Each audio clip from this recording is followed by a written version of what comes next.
Assalamualaikum warahmatullahi wabarakatuh. Waalaikumsalam. Alhamdulillah. Wassalatu wassalamu ala Rasulillah Sayyidina Muhammad ibn Abdillah wa ala alihi wa sahbihi wa man wala wa la hawla wa la quwwata illa billah. Allahumma salli ala Sayyidina Muhammadin al-Fatih lima ughliq wal khatimi ma sabaq nasiril haqqi bil haqq wal hadi ila siratikal mustaqim wa ala alihi wa sahbihi haqqa qadrihi wa miqdaril azim. Amma ba'd. Hadratul mukarramin, ma'asyiral habaib al-fudala, ma'asyiral asatidzah al-kurama, tuan-tuan hadirin yang dimuliakan oleh Allah Subhanahu wa taala. Wabil khusus akhina fillah walillah Al-Syekh Al-Ustadz Muhammad Fuad.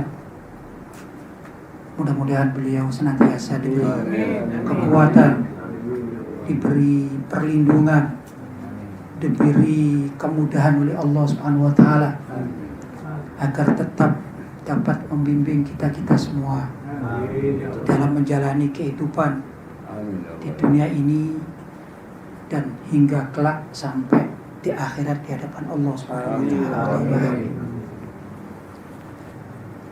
Tuan-tuan yang dimuliakan oleh Allah, sebagaimana tadi diminta oleh guru kita agar saya memperkenalkan diri. Sebenarnya tak elok juga. Ulama-ulama zaman dulu itu tidak ada memperkenalkan diri. Ada istilah kan, wali mastur misalnya, itu kan tak ada yang kenal gitu ya. Ya kita belum derajatnya ke sana berarti ya. Kalau nama saya Lutfi Basori. Apa ini? Tanggal lahir juga. Saya lahir tanggal 5 Juli 1965.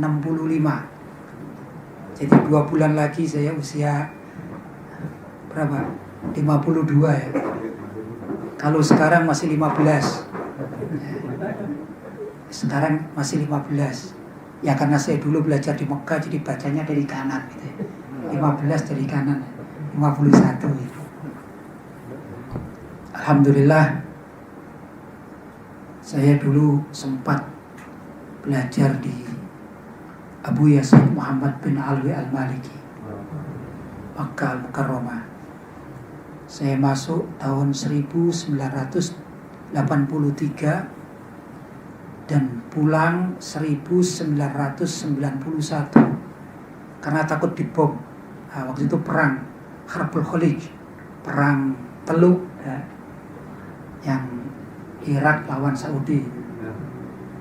Jadi para murid dan para mukimin yang ada di Mekah itu tidak tenang, karena dikenal kan kalau Irak itu negerinya Abu Nawas ya. Jadi waktu kami di sana waktu itu jadi cerita ini, itu kata Saddam Hussein itu sudah Kuwait ya, lawannya kan Kuwait, lawannya Kuwait utamanya itu. Dan juga Amerika ada di belakang Kuwait, Saudi juga di belakang ada Amerikanya gitu. Maka Saddam Hussein ini mau dibombardir oleh Amerika. Tapi memang negeri Abu Nawas atau Abu Nawas, dia bikin pesawat atau kapal terbang itu dari kardus, dari kartun ya. Kemudian dibom lah itu. Setelah dibom bukannya marah tapi ketawa. Sedangkan dari Saddam Hussein sendiri mengatakan kami akan mengarahkan Ru'us Nawawi atau bom atom ini ke wilayah-wilayah kita ini. Jadi karena takut perang nggak ada musuhnya, tahu-tahu mati, maka terpaksa kita pulang. Ya, kan diancam gitu ya. Jadi kayak sekarang di Syria ya, bom tapi pakai racun gitu. Jadi waktu itu kita ya cuma takut saja gitu. Kalau perang ada musuhnya kan enak, bawa pedang, bawa pistol. Ini tidak ada, tinggal nunggu saja.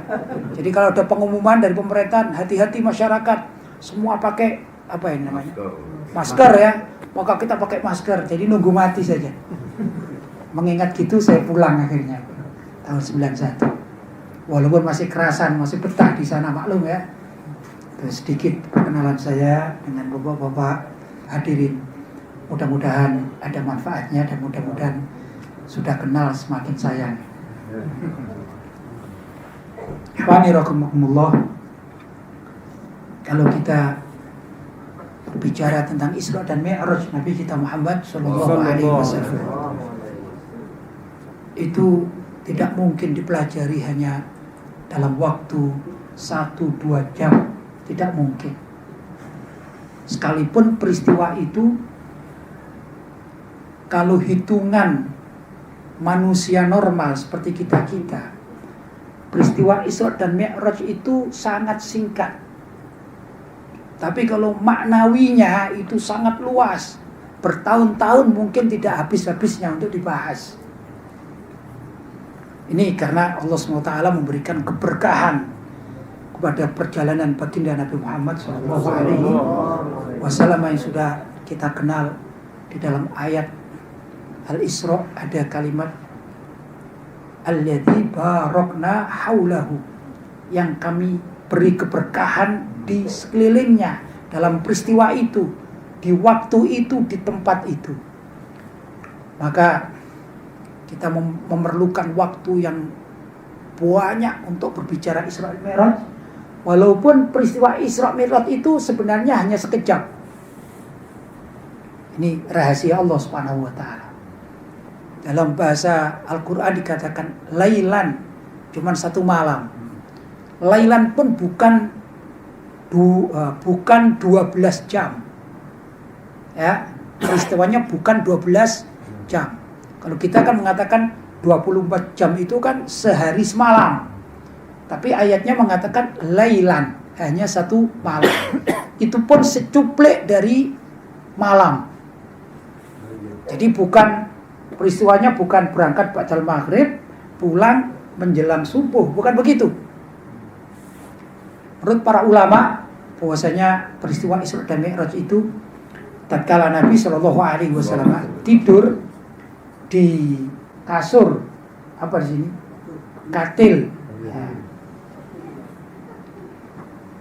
Itu punggung beliau tatkala menempel di kasur atau di katil itu, gitu ya. Tilang. Sari. Ya, sarir. Tilam. Katil ranjangnya ya. Ranjangnya. Ya, tilam. Tilam. Di sana kasur namanya. Jadi beda ya, beda pengucapan ya. Kalau katil itu keranda, jadi orang Malaysia ini pemberani. Tiap malam tidur di katil, jadi tiap malam tidur di keranda. Kita takut, di sini pemberani. Masya Allah. Kalau keranda di Indonesia bukan Batak. Bukan, katil, keranda juga. Ya, ada juga yang mengatakan demikian. Tapi kalau di sana itu bawa katil, takut orang. Ya. Kalau sini pemberani luar biasa. Baik, tatkala Nabi Shallallahu alaihi wasallam tidur di tilam, kemudian dibangunkan, kemudian dibelah dadanya. Ya, peristiwanya banyak ini ya, saya tidak cerita satu persatu. Nanti bisa subuh nanti ya. Kemudian dibersihkan dadanya, kemudian diajak ke mana? Masjidil Haram, diperjalankan sampai ke Masjidil Aqsa, kemudian diajak naik, gitu ya. Masjidil Aqsa bukan sekedar tengok, tapi sholat berjamaah dan banyak peristiwanya. Kemudian sampai menuju ke langit pertama, Samaud Dunya. Samaud Dunya itu langit yang tampak oleh mata dari dunia. Yang kita melihat ada bintang gemintangnya, ada planet-planet. Jadi itu adalah Samaud Dunya, langit pertama. Kemudian lapis kedua, langit kedua, ketiga, keempat, kelima, keenam, ketujuh, sampai Sidratul Muntaha. Ya. Kemudian malaikat Jibril situ berhenti, tak kuat. Kemudian Nabi terus sampai naik-naik, ada masuk ke Baitul Ma'mur, kemudian sampai kepada satu tempat yang oleh Allah SWT disuruh berhenti dan di situ bertemu dengan Allah SWT. Menurut sebagian riwayat di Ars, menurut sebagian riwayat. Kemudian dipulangkan lagi, ya, pulangkan lagi terus berjalan sampai kembali ke katilnya, ya, ke tilamnya. Itu subhanallah menurut para ulama tilamnya masih hangat, masih panas, suam. Jadi berapa lama ini? Sejenak. Kalau kita duduk di sini, kemudian kita lihat gini kan panas atau suam, ya. Kita pergi ke tandas misalnya. Kalau 1 jam kita di tandas ini sudah dingin. Tapi kalau 10 menit barangkali ini masih hangat, masih suam. Berarti perlu berapa waktu? Sejenak. Karena kehebatan kendaraan buruk itu kalau meloncat kalam hilqasor hanya sekejap mata itu sudah sampai langit pertama. Luar biasa ini. Sejenak saja. Jadi Nabi dengan peristiwa Isra Mi'raj itu lailan itu hanya sekejap. Sedikit waktu dari lailan itu. Tapi maknanya luar biasa, peristiwanya luar biasa. Inilah yang dikatakan peristiwanya ini waktu dan tempatnya barokah. Alladzi barokna haulahu. Waktu barokah, tempat barokah, peristiwanya barokah, kejadian-kejadian barokah. Sehingga ya tak heran namanya diberi berkah. Dan kita mendengar ada orang punya uang cuman 1.000 ringgit tapi berkah, bisa menghidupi fulan, ya. Tapi ada orang punya uang 10.000 ringgit tak cukup, kurang barokah, cari terus, ya. Karena kurang barokah. Nah, perjalanan Nabi kita alhamdulillah diberi keberkahan. Mudah-mudahan kita mendapatkan keberkahan malam Isra dan Mi'raj Nabi kita Muhammad sallallahu alaihi wasallam. Kalau tadi disampaikan oleh Ustadz Fuad tentang bagaimana kehebatan dan kita harus percaya, memang yang namanya Isra dan Mi'raj ini peristiwa ujian. Ini yang utama, ya. Ujian bagi keimanan kita. Amana man amana wa angkara man angkar. Yang beriman, yang ingkar. Yang muslim beriman, mukmin, yang kafir. Ini suatu hal yang luar biasa, tidak mungkin. Suatu hal yang tidak masuk akal. Ya, tidak masuk di akal manusia, tak masuk sama sekali. Tapi bisa dibuktikan dengan ilmiah. Ini luar biasa ini. Dibuktikan dengan ilmiah bisa, tapi tak masuk akal. Saya lebih mudah barangkali, ya, saya gambarkan begini. Saya kan sudah masuk di Majelis Taklim Nurus Syariah. Saya sudah melihat sendiri, ya. Dindingnya bercat warna hijau. Betul? Ini misnatnya juga warna hijau, ada hitam-hitam sikit. Subhanallah. Karpetnya warna hijau, permadani warna hijau. Ini suka hijau-hijau, ya. Jadi kalau saya pulang ke rumah, saya cerita sama keluarga, sama istri, misalnya, aku kemarin itu singgah di Majelis Taklim Nurus Syariah, semuanya ini warnanya hijau. Itu tak bohong. Betul? Tapi kalau saya tak pernah singgah di sini, kemudian pernah dengar enggak Nurus Syariah? Oh, pernah dengar. Gimana warna dalamnya? Ya merah, ya biru, ya tak sama. Namanya tidak bisa dipertanggungjawabkan secara ilmiah. Betul? Tapi kalau saya sekarang ada foto, ada ini segala macam dan saksinya banyak, itu namanya bisa dipertanggungjawabkan secara ilmiah. Maka disinilah letak ujian, ya. Aman wa angkaroman angkar. Orang akan beriman kepada kejadian Isra Mi'raj, itu ya beriman. Tidak bisa ditawar-tawar. Tapi yang ingkar, walaupun dipaksa tidak akan bakal beriman, karena memang tidak beriman. Ini ujian. Jadi dikatakan, ini peristiwa Isra Mi'raj ini cuma sebentar, sejenak. Ibarat kita ketandas kembali lagi cepet-cepet, oh masih hangat. Tapi di situ malaikat Jibril sempat membersihkan hati. Di sini bukan hati dalam artian ya. Jadi begini, menurut sebagian ulama bahwasanya di dalam tubuh manusia di dada setiap orang itu ada satu satu daging, itu satu organ yang di situ banyak sekali setan-setan ini kalau masuk dia akan bersarang di situ.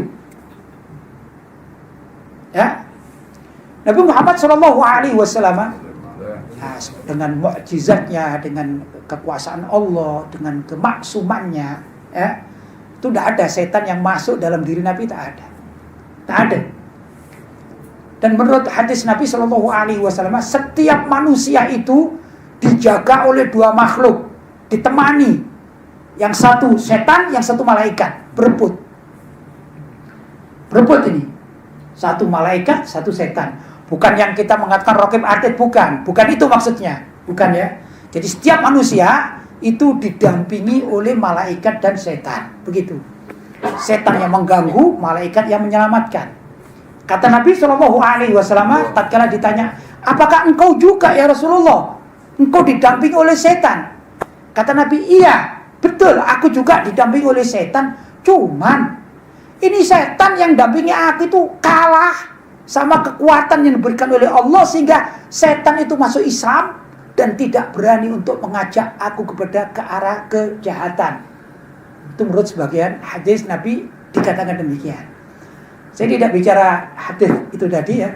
Cuman saya ingin menyampaikan bahwasanya di dalam rongga tubuh itu ada satu sini ya, satu tempat lah gitu ya. Itu suci, bersih, punya Nabi bersih. Tapi oleh Allah SWT diperintahkan malaikat Jibril untuk lebih membersihkan lagi. Maka dibelah dadanya, sudah bersih dibelah dadanya, dibersihkan lagi. Ini banyak peristiwa, banyak riwayat juga ada yang mengatakan dibersihkan dengan air Zam-Zam. Jadi air Zam-Zam sudah luar biasa bersih untuk membersihkan sesuatu yang bersih. Saya contohkan ya. Saya contohkan sesuatu yang bersih itu kadang-kadang kita tidak berpikir, wih kan sudah bersih, kenapa harus dibersihkan, kan begitu. Tapi penjagaan beda. Kita punya kertas misalnya ya, kita punya kertas ya. Misalnya ini ya, kertas ada tulisannya, macam ini aja. Ini di dalamnya kan bersih. Tapi kenapa kok harus dimasukkan tempat ini? Biar tidak kena kotor, bukan karena dia kotor. Ya. Kalau ada fotokopi, ya, kertas fotokopi, kalau di sana namanya kemudian di plastik atau di laminating. Saya tak tahu di sini. Sama laminating. Itu bukan karena kertasnya kotor, tak. Kertasnya bersih, bahkan tatkala bersih, kemudian kita ingin menjaganya, kita laminating. Paham ya? Jadi jangan salah, bukan berarti dibersihkan karena kotor, tidak. Paham ya? Jadi ada tempat itu yang ada yang setiap manusia itu rawan atau sering dimasuki setan, tapi punya Nabi Muhammad SAW dibersihkan, kemudian dibungkus, ya semacam dibungkus menjadi bersih selama-lamanya. Ya. Saya tanya itu kira-kira pembersihan itu perlu berapa lama? Pasti proses. Kalau kita bicara zaman sekarang, proses operasi berjam-jam. Operasi tidak bisa, operasi cuma semenit tidak bisa, berjam-jam. Tapi luar biasa.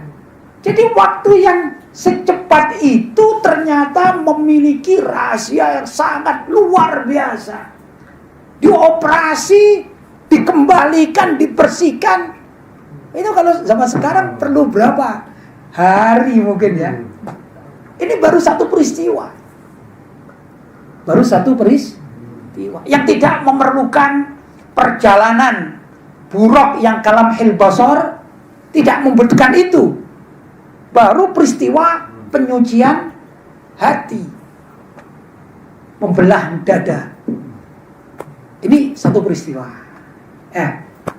Karena itu sebenarnya peristiwa itu diberkahi oleh Allah. Mungkin cuma sedetik, karena diberkahi oleh Allah. Itu satu. Dari rumah diambil menuju ke Masjidil Haram. Kemudian mulailah dari minal Masjidil Harami ilal Masjidil Aqsa. Ini perlu perjalanan. Ini perlu waktu. Tadi dari rumah menuju masjid. Sekarang dari masjid menuju masjid. Dan masjidnya satu di Mekah, yang satu di Palestina. Ini wilayah lain macam Kuala Lumpur sama Indonesia, sama Surabaya ya. Ini jauh. Tapi subhanallah, perjalanan itu ternyata pendek waktunya. Ya dah, hanya beberapa menit saja. Karena tadi itu kasurnya masih hangat. Ini baru berangkat ini. Luar biasa ya. Nah, gimana peristiwa ilmiahnya bagaimana? Tatkala Nabi sampai di kota Palestina dan masuk di Masjidil Aqsa dan Nabi sholat di dalamnya, maka Nabi menyaksikan semua apa yang ada di dalam masjid itu. Ibarat saya sekarang ada di Nurus Syariah, bisa cerita, oh pintunya dari kayu yang ada pleturnya atau dicat begini, ininya dan segala macam. Nabi bisa cerita tentang keadaan Masjidil Aqsa. Karena itu orang-orang Quraisy tatkala diberitahu, masa waktu yang sesingkat itu, hei Muhammad, engkau cerita engkau sudah sampai di Masjidil Aqsa, kamu itu pembohong, pembual, penipu kamu itu. Maka Nabi bercerita, iya, di Masjidil Aqsa itu ibarat saya di sini, di depan itu ada jam, sebelahnya itu ada condition ya. Ini ada gambar dan segala macam. Ini karpetnya hijau. Ini orang yang pernah masuk, ibarat bapak-bapak yang sedang kesini dan saya cerita semacam itu, tak bisa menyangkal. Iya benar, memang benar. Semacam itu Masjidil Aqsa. Tak kurang dan tak lebih apa yang disampaikan oleh beliau Nabi kita Muhammad SAW. Yang semula ingkar langsung beriman. Tapi yang kafir percaya tapi masih belum bisa masuk Islam. Dia ini masih setengah-setengah ya, macam orang munafik itulah. La ilaha ula'i wa la ilaha ula. Setengah-setengah, ndak kesana ndak kesini, bingung. Ya dah. Tapi orang yang beriman begitu dikatakan tepat seperti apa yang sesungguhnya ilmiahnya, maka langsung beriman. Seperti Sayyidina Abu Bakar As-Siddiq radhiyallahu taala an. Itu peristiwa hebat. Peristiwa Isra Mi'raj ini suatu yang hebat. Ya. Ini belum ke langit ini ya, masih perjalanan darat. Ya, masih perjalanan darat. Coba kita bicara, sering kita baca Maulid Nabi tentang khuluqiyah Nabi. Khuluqiyah itu akhlak Nabi. Sudah tak bisa ditanya, tak perlu ditanya.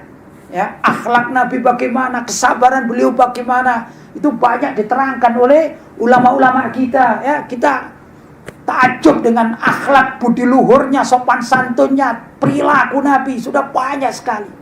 Tapi saya akan bicara khulqiyah. Kalau khuluqiyah banyak kitab-kitabnya ini ya. Saya bicara khulqiyah dengan era sekarang, zaman sekarang. Gimana hebatnya Rasulullah SAW? Coba kalau kita naik kereta, tapi bukan di dalam. Kita naik kereta di atas kapnya, ya, di atas kap. Dari mana ini? Dari KL ya menuju ke Johor misalnya. Berapa perjalanan, berapa kilo jam per meter? Berapa Ustaz biasanya? Berapa? 4 jam. 4 jam. Wah, laju ya. Kira-kira kita duduk di atas itu selamat apa tidak selamat kita? Mau tanya saya. Kalaupun diikat, apa tidak masuk angin? Betul. Itu Nabi kita tidak itu. Perjalanan dari Mekah menuju apa? Palestina. Itu tak sakit Nabi kita itu. Tak pakai helm Nabi kita itu. Subhanallah. Luar biasa, mungkin jarang orang berpikir. Gimana kekuatan Nabi kita ini? Allahumma shalli ala Muhammad. Ya, tak pernah terpikirkan oleh kita hebatnya Nabi kita ini.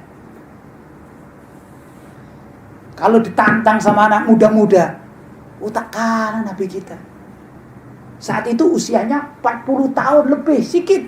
Dengan anak muda-muda yang usia ahli main bola sekarang ini.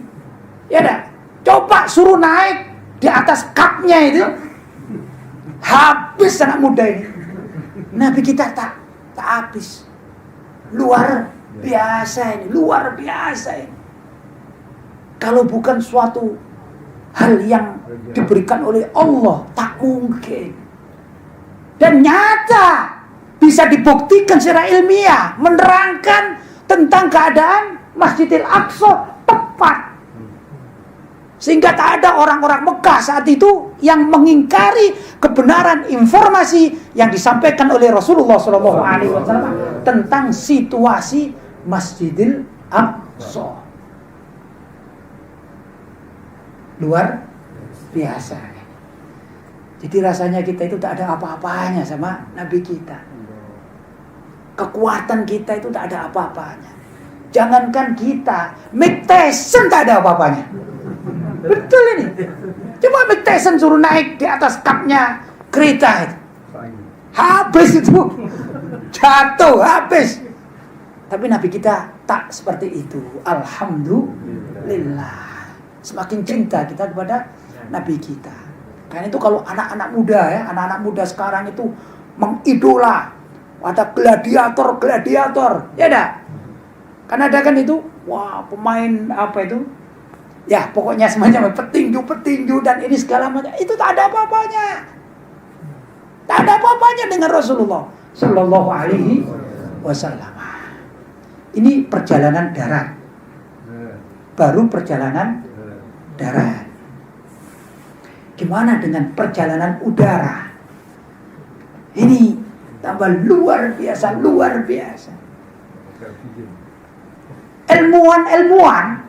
Ilmuwan yang kata mereka sampai ke bulan. Oke lah kita percaya. Oke lah.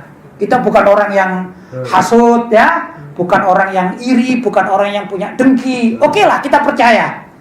Misalnya Fulan bin Fulan ya, Neil Armstrong misalnya dikatakan sampai ke bulan. Oke, kita percaya. Cuman masalahnya mereka datang ke bulan itu apa? Peralatan apa yang dibawa? Minimal oksigen. Betul? Pakai masker, pakai ini, minimal oksigen. Dan menurut penelitian, ini di atas udara ini ada ruang hampa tanpa udara. Itu kalau orang datang ke ruang hampa udara, kemudian dia tidak pakai masker, tidak pakai oksigen, mati. Tak bisa bernafas. Betul? Dan dikatakan bahwasanya bulan, keberadaan bulan, lebih tinggi lagi matahari, bintang ke bintang. Itu baru langit pertama. Rendah itu. Padahal kita tak mampu dan ilmuwan manapun tak mampu sampai ke matahari. Ya kan? Baru bulan. Jadi paling rendah. Tapi Nabi kita Sallallahu Alaihi Wasallam tak perlu oksigen, tak perlu. Ya, tak perlu pesawat, tak perlu. Tak perlu Nabi kita. Ya, saya tak tahu bahasa sini kalau orang Indonesia mengatakan mentahan itu ya cuma begini aja gitu. Ya, tak perlu pakaian astronom, pakai kita tak perlu. Oh, helm yang ini itu tak perlu Nabi kita. Itu langit pertama dilewati, naik ke langit kedua, 3, 4, 5, 6, 7 sehat. Ini khalqiyah, kekuatan jisim Nabi Muhammad sallallahu alaihi wasallam. Tak kurang apa-apa. Tak kurang apa-apa. Luar biasa. Gimana kita menjadi semakin rindu ya kepada junjungan kita Nabi Muhammad sallallahu alaihi wasallam. Jadi kalau ada orang membanggakan kekuatan, wah pengidola kekuatan, super kekuatan, rudal segala macam itu, tak ada apa-apanya. Kecil. Tak banding dengan Nabi, tak banding, tak bisa disamakan. Nabi kita Muhammad sallallahu alaihi wasallam. Ya, sekali lagi, tak ada manusia yang menyamai Rasulullah sallallahu alaihi wasallam. Jangankan manusia, malaikat itu loh tak ada yang mengalahkan Rasulullah. Bisa saya buktikan.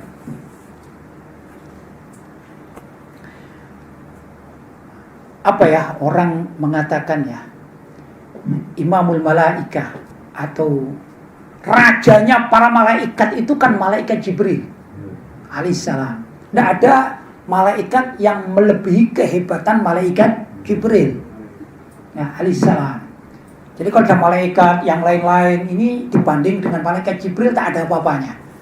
Segala kemampuan oleh Allah SWT di dalam dunia kemalaikatan, kekuatan ini, keistimewaan semua diberikan pada malaikat Jibril. Jadi malaikat Jibril raja malaikat. Raja malaikat. Ini luar biasa. Di dalam peristiwa Isra dan Mi'raj, tatkala malaikat Jibril menghantarkan Nabi kita Muhammad sallallahu alaihi wasallam mulai dari Mekah ke Palestina, naik lagi kemana? Langit pertama, langit kedua, langit ketiga, langit keempat. Saya tidak cerita peristiwa ya, masih kekuatan ya, kekuatan Nabi kita. Sampai langit ke-6. Langit ke-6 itu di situ ada pohon besar. Pokok dari pohon akar. Namanya pohon bidara. Bidara itu sidroh. Dalam bahasa Arab, sidroh. Nah, sidir. Sidir itu akarnya, pokoknya itu ada di langit ke-6. Besarnya itu pohon menjulang tinggi melebihi dataran langit ke-7. Akhir dari daun kan begini pohon ya. Apa? Rimbun. Akhir dari rimbunnya ini, di atas inilah menurut sebagian ulama yang dinamakan Sidratul Muntaha. Akhir dari ketinggian sidr, pohon bidara. Al-Muntaha yang paling akhir ya. Padahal langit pertama saja setinggi dari dunia sampai ke bintang. Itu langit pertama ya, lapisan langit pertama. Jadi sebesar mana ini pohonnya? Akarnya atau apa namanya? Pokok ya, orang sini bilang pokoknya di dasar langit ke-6, akhiran rimbunnya di langit ke-7 paling tinggi. Sidrah Al-Muntaha yang paling akhir. Itu malaikat Jibril dengan buraq ya, membawa Nabi kita Muhammad sallallahu alaihi wasallam datang naik sampai pada Al-Muntaha. Muntahanya Sidrah. Di situ dalam riwayat dikatakan itu lebar, luas. Ya kalau bahasa sekarang seperti lapangan ya, kalau bahasa sekarangnya. Tanah lapang luas. Maka malaikat Jibril di situ turun dari buraqnya, kendaraannya. Kemudian buraqnya itu diikat. Ya kalau mungkin bahasa sekarang ditaruh di tempat parkir barangkali begitu bahasa sekarang ya. Kan lebih memudahkan gitu ya. Hanya takribul faham.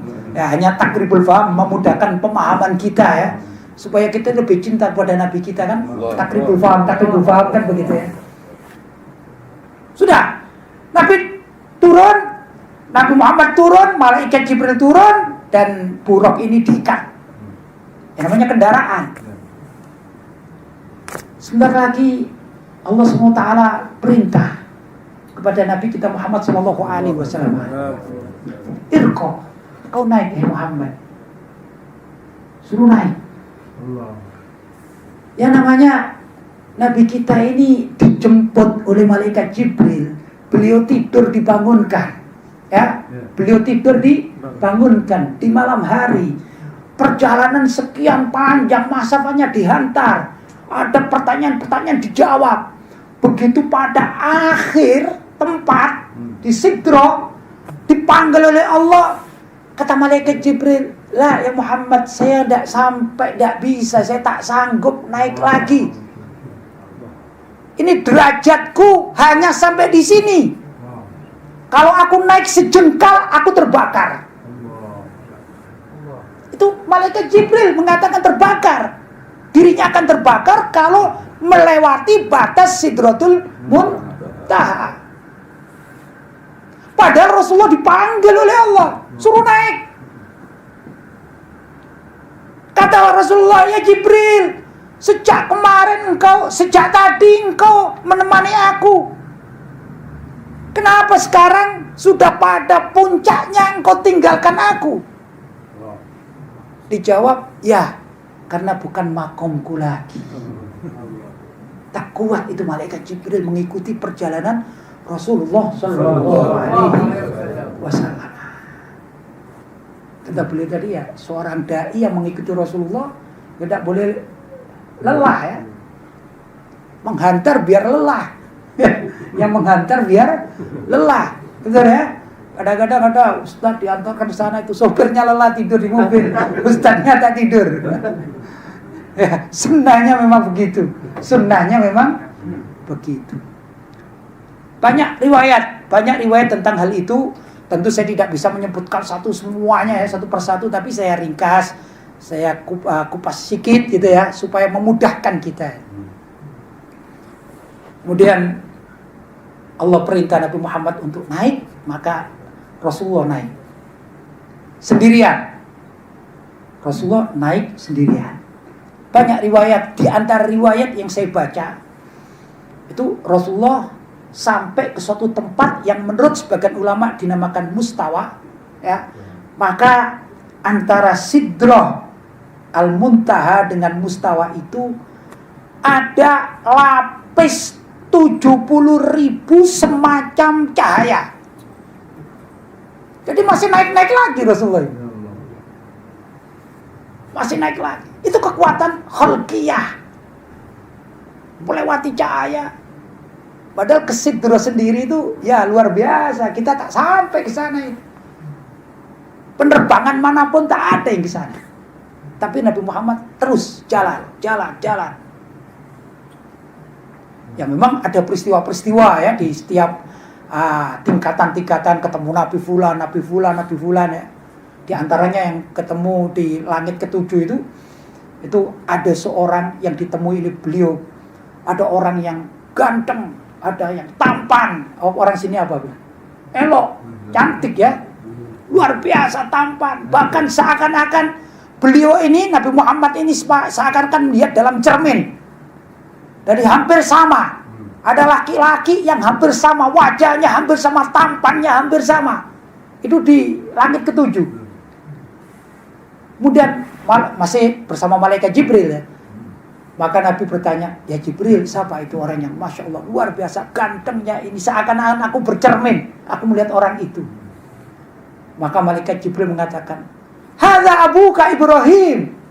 Itu Ibrahim ayahmu. Nabi Ibrahim ayahnya hanya mampu di langit ketujuh. Nabi Ibrahim hanya mampu di langit ketujuh. Rasulullah naik dan naik. Ada satu tempat Rasulullah masuk di wilayah yang namanya itu Baitul Ma'mur. Ya banyak riwayat saya tak satu persatu gitu ya, untuk memudahkan saja. Baitul Ma'mur ini suatu tempat yang indah. Dan Rasulullah Shallallahu Alaihi Wasallam bisa melihat keadaan surga dan neraka dari Baitul Ma'mur. Keindahannya luar biasa, takjub orang melihatnya. Maka di dalam hadis ya, Nabi menerangkan yang namanya surga itu ya, kan tidak semua orang tahu surga. Beliau mengatakan mala ainun ra'at wala udhunun sami'at wala khatara ala qalbi bashar. Kalau ingin tahu keindahan surga, kata Nabi, wah itu mata manusia tak pernah memandang selain Nabi, maklum. Selain Nabi ya.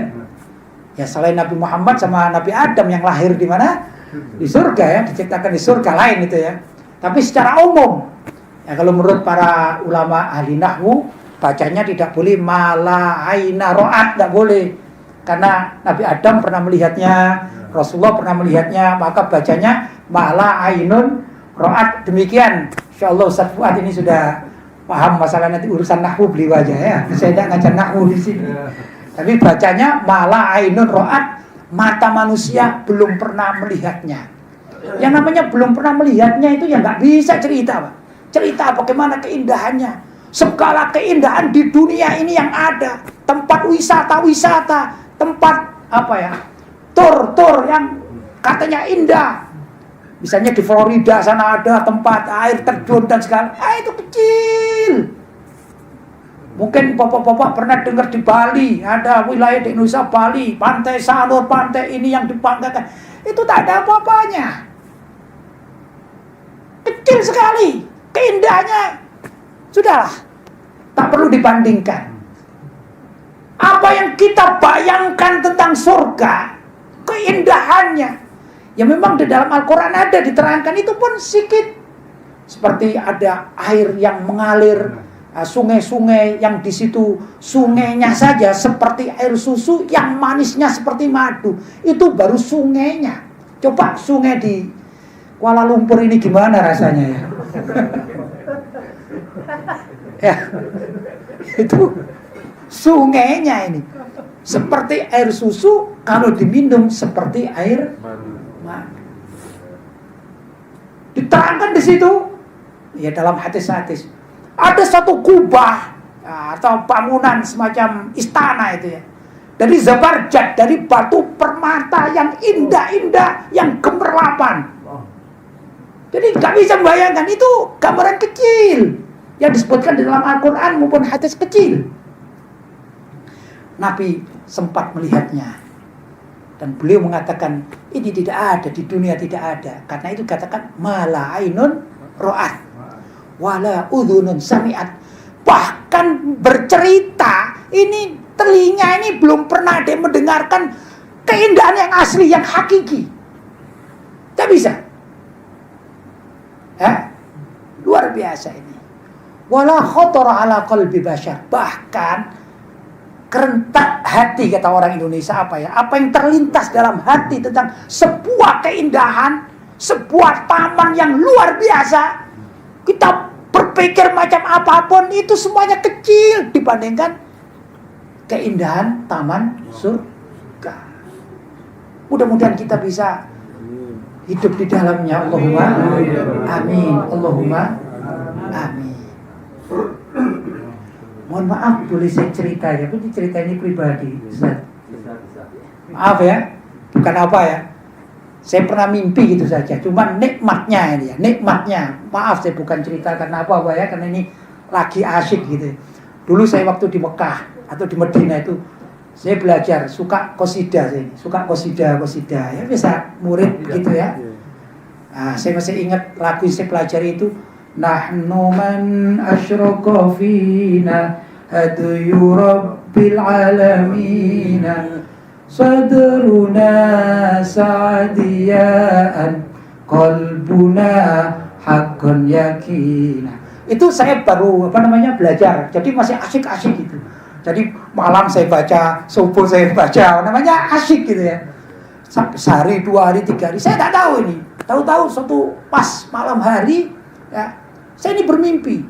Subhanallah, saya ini bermimpi seperti kalau di Indonesia itu ada lagu anak-anak yang bunyinya naik ke puncak gunung, tinggi sekali, kiri kanan kulihat saja banyak pohon cemara. Jadi kayak indah naik itu ya. Seperti itu.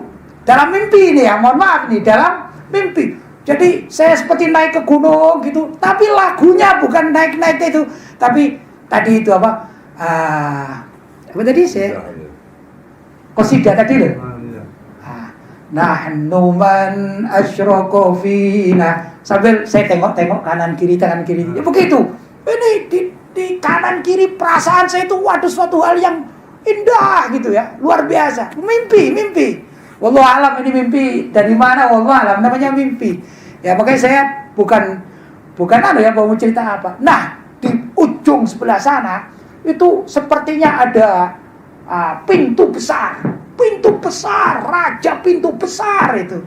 Lah, tatkala saya ini tiba-tiba ini teringat gitu saudara. Tiba-tiba saya menengok, wih pintu apa ini kok besar itu. Saya menengok ke dalam gini luar biasa kayak sudah tak tahu itu. Bangun saya ini, bangun. Tapi hati itu perasaan saya ini pintu surga, namanya hati. Yang unik saya bukan itu jadikan. Subhanallah, ya. Saya bangun itu mohon maaf saya junub. Jadi nikmatnya itu menyebabkan saya junub. Saya kaget, heran, kok saya junub? Saya ingat mimpi apa? Loh, mimpi pintu yang besar. Ya ada di tempat yang indah. Loh kok saya junub? Saking nikmatnya itu.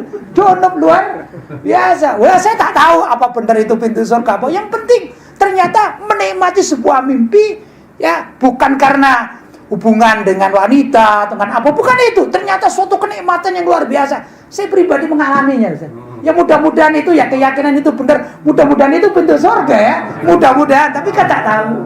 Ya tidak ada yang ngasih tahu itu pintu surga. Cuman perasaan saja. Cuman itulah sebuah keindahan sampai terbawa mimpi yang unik sampai junub. Jadi nikmatnya. Mungkin Sayyidina Ali bin Abi Thalib ya. Sujud syukur pagi. Iya, sujud syukur alhamdulillah. Kan Sayyidina Ali bin Abi Thalib itu di dalam riwayatnya kalau beliau dalam keadaan sholat kadang-kadang itu ya cepet-cepet kadang-kadang. Waktu asyik cepet-cepet kemudian selesai. Ditanya, innani rajulun madza. Saya ini kalau sudah menikmati sesuatu menghadap kepada Allah, merasa nikmat sekali sampai keluar madhi. Bukan karena keluar madhi karena nafsu, bukan, karena nikmat, menikmati. Ya mungkin saya kecipratan semacam itu ya. Allahumma amin ya. Mudah-mudahan bapak-bapak juga suatu saat bermimpi yang demikian ya. Ya saya tak tahu lah. Ini peristiwa artinya perjalanan Rasulullah SAW tatkala berada di Baitul Ma'mur, beliau melihat keindahan yang sangat luar biasa. Bahkan diriwayatkan juga di situ Rasulullah SAW bisa melihat bentuk asli malaikat Jibril. Jadi Rasulullah itu 2 kali menurut para ulama bisa melihat asli bentuk malaikat Jibril. Pertama tatkala didatangi di Gua Hira untuk pertama kali menerima wahyu, ya, Iqra bismi rabbikal ladzi khalaq, sama peristiwa Isra dan Mi'raj. Wah, kalau bentuknya malaikat ini luar biasa ini kalau menurut para ulama. Ya. Kalau digambarkan di dalam hadis-hadis itu hampir sama dengan perjalanan tadi itu. Hampir sama dengan Sidratul Muntaha, barang gitu ya. Jadi kalau kakinya malaikat itu ada di bumi, maka kepalanya itu ada di langit pertama. Itu besarnya malaikat. Ya. Nah, jadi kalau malaikat itu mengepakkan sayapnya, ya, ridon bima tasnah, misalnya dalam hadis-hadis itu, malaikat ini kalau kepada thalibul ilmi, orang mencari ilmu macam kita-kita ini kan mengepakkan sayapnya, melebarkan sayapnya, artinya yaitu ridho dengan apa yang dilakukan oleh para pencari ilmu agama. Itu kalau dilihat aslinya itu ya, dunia ini jadi kecil. Dunia ini. Karena bayangkan saja kakinya di bumi, kepalanya di langit, dan mempunyai sayap yang banyak itu malaikat itu ya. Nah, yang unik malaikat, subhanallah, malaikat itu taat dan tidak pernah maksiat kepada Allah Subhanahu wa taala. Malaikat itu diceritakan ada yang diciptakan hanya sujud, ya sudah sujud seumur hidup sujud. Rukuk seumur hidup rukuk. I'tidal seumur hidup i'tidal. Ya. Demikian dan seterusnya. Itu malaikat. Ya. Jadi kekuatan malaikat gimana? Sujud 1000 tahun. Kuat enggak kita sujud 1000 tahun? Tak ada yang kuat. Itu kehebatan malaikat. Tapi lebih hebat lagi Rasulullah Shallallahu Alaihi Wasallam, lebih hebat, ya dah, mengalahkan malaikat Jibril. Karena itu menurut sebagian ulama, bahwasanya peristiwa difardukan sholat, walaupun sholat itu cuman kalau kita yang menjalankan 5 menit tak sampai, ya 5 menit kita ini sholat tak sampai 5 menit, maka dalam urusan sholat itu menyamai amalia para malaikat. Ada berdirinya, ada malaikat yang tugasnya berdiri, ya, ada malaikat yang tugasnya rukuk, ada malaikat tugasnya sujud, dan semua apa yang difardukan pada malaikat-malaikat itu diberikan oleh Allah kepada umat manusia, umat Islam dalam bentuk sholat melalui peristiwa Isra dan Mi'raj. Luar biasa. Ini alhamdulillah, amalan kita sedikit tapi pahalanya melebihi apa yang dilakukan oleh para ikan. Alhamdulillah. Ya, cuman sayangnya kitanya kadang-kadang malas kalau suruh sholat. Ya dah, itu problem. Ya, kalau malaikat yang besar semacam itu taat, ya kita yang kecil, kita ini ukuran kita cuma 1,5 meter. Ini kadang-kadang durhaka kepada Allah SWT. Malaikat yang sebesar itu takut kepada Allah SWT. Manusia yang kecil berapa? 1,5 meter kita, 1,70 m, paling tinggi 2 meter. Yang pemain basket 2 meter. Ya dah. Cuman kafir. Tidak taat kepada Allah. Kita yang mengaku Islam saja, yang yakin dengan peristiwa Isra dan Mi'raj, sholat itu banyak yang terlambat. Ini tak banding dengan para malaikat. Ya jadi takut kita ini ya. Takut. Kemudian Rasulullah SAW di situ juga beliau melihat kondisi neraka. Naudzubillah min dzalik. Kalau cerita neraka tak kuat sebenarnya kita ini. Cuman kita ini kadang-kadang qalbuna qasin. Hati kita ini sudah keras. Hati kita ini sudah keras karena banyaknya maksiat. Kok bisa demikian? Iya. Karena disebutkan neraka itu tidak takut. Orang zaman-zaman dahulu kala sebutkan neraka saja takut. Jangankan neraka ini, siksa kubur, jangankan siksa kubur. Saya tak tahu kalau di Hadramut katanya sih masih ada ya.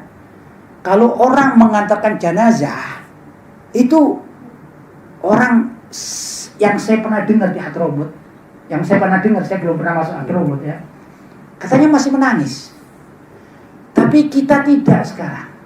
Zaman sekarang orang mengantarkan ke makam pekuburan itu sambil ngurusi bisnis. Betul. Di mana? Itu barangnya dikirim kemana? Oh ya, transfer saja sambil kita mengantarkan jenazah. Betul. Yang punya pekerjaan-pekerjaan, apalagi bisnis online. Bisnis apa misalnya beras online, ya. Kita ini menggali kubur, oh iya sebentar lagi ya, gitu. Tak takut kita ini. Betul. Ini zaman sekarang. Tapi di beberapa tempat, kalau zaman dahulu kala namanya kematian, ini takut semuanya.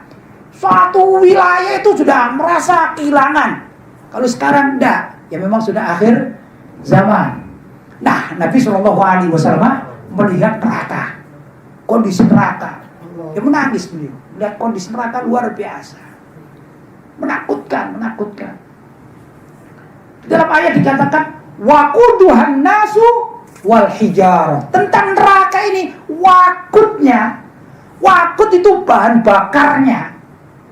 Jadi ini kan lubang gitu ya. Neraka itu semacam sumur, semacam BR ya. Sumur, lubang besar, jurang atau apa gitu. Yang di sekelilingnya ini batu-batuan. Apa bibirnya ya, bibir sumur orang sini, perigi, sumur, perigi. Semacam perigi yang di bibirnya ini banyak batu-batuan. ya, menempel ini dan segala macam. Itu menyala. Apa yang dipergunakan untuk menyalakan batu-batuan itu dikatakan wakut. Wakutnya itu an-nasu wal hijarah, manusia. Jadi manusia yang masuk neraka itu jadi petrol untuk menyalakan neraka. Sekarang kalau kayu bakar, ya kayu bakar yang basah habis kena hujan, untuk menyalakan kita perlu petrol yang banyak. Betul? Sekarang gimana kalau batu? Kita menghidupkan batu agar menyala. Lebih banyak lagi petrol yang dibutuhkan. Ya, masalahnya di neraka itu petrolnya ini adalah manusia, wakul. Maka manusia masuk neraka itu ya begitu itu. Sehingga menyala. La haula wala quwata illa billah. Takut sebenarnya bicara neraka itu takut. Ya.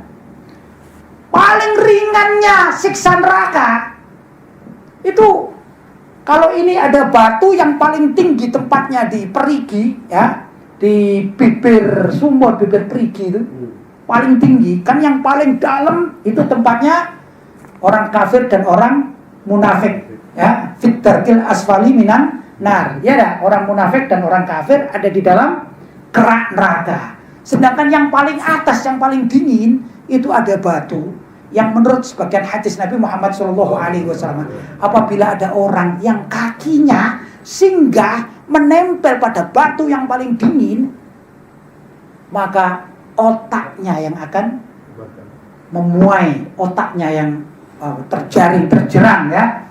Apa orang sini namanya? Mendidih. Jadi baru menempelkan kaki, otaknya mendidih. Itu siksa paling dingin. Itu yang dilihat oleh baginda Nabi Muhammad SAW.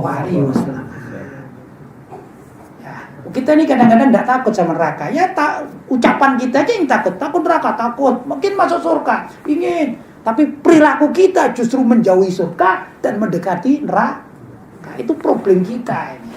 Ya, apalagi hidup di zaman sekarang. Ya, enggak? Ya, kalau ini ada bapak-bapak yang sepuh-sepuh, yang tua-tua nih, ya. Zaman dahulu kala, itu kalau saya cerita di Indonesia, saya tak tahu kalau di Malaysia. Dulu ada namanya sinama, ya, biskop. Sini apa? Sinama. Hah? Sinema. Gedung, ya, gedung sinema. Gedung sinema. Hah? Gedung wayang. Nah, ada film-film dari barat, dari ini, ya. Dulu saya masih kecil, saya masih muda, ya maklum, sekarang usia 51, 52, jadi masih ingat itu peristiwa itu.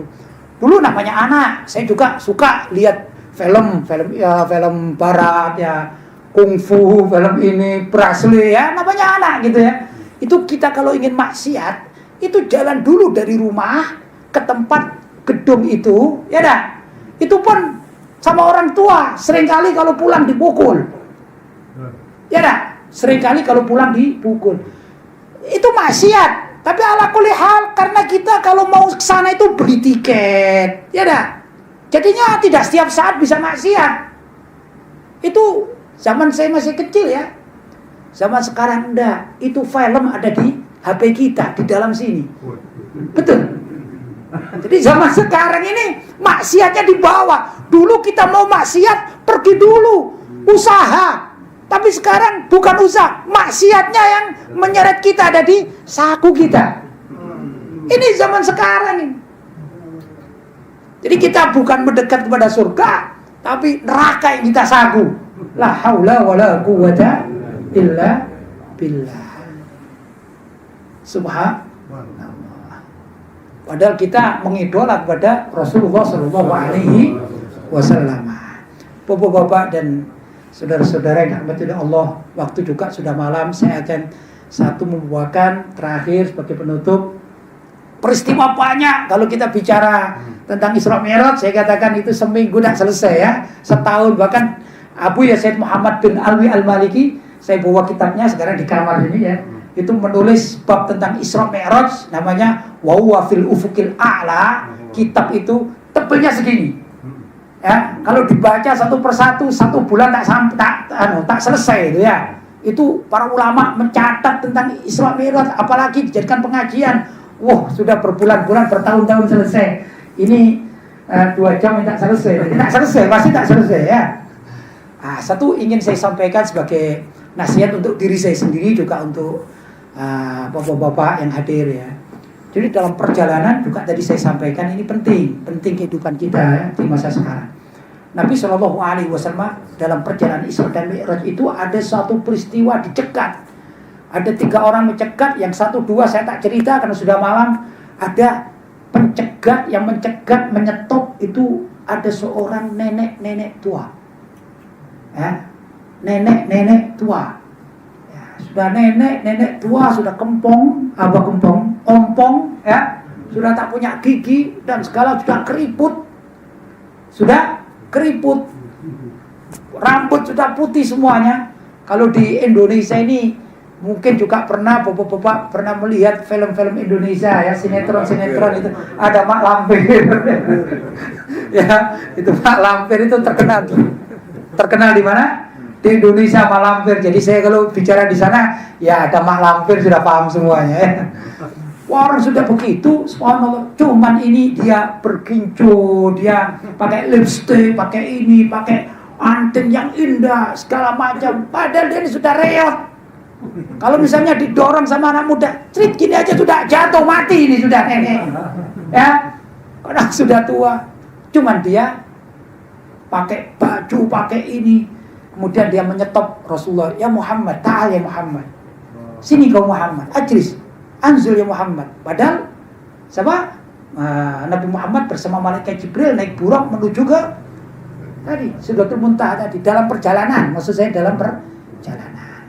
Setelah tak dengar panggilan itu, beliau bertanya, "Wa man tilka ya Jibril?" Siapa itu hai Jibril? Tilka dunia, itu gambaran dunia. Itu gambaran dunia. Nenek-nenek perot, nenek-nenek tua Mak Lampir. Apa ada bapak-bapak ingin menikahinya? Masih ada?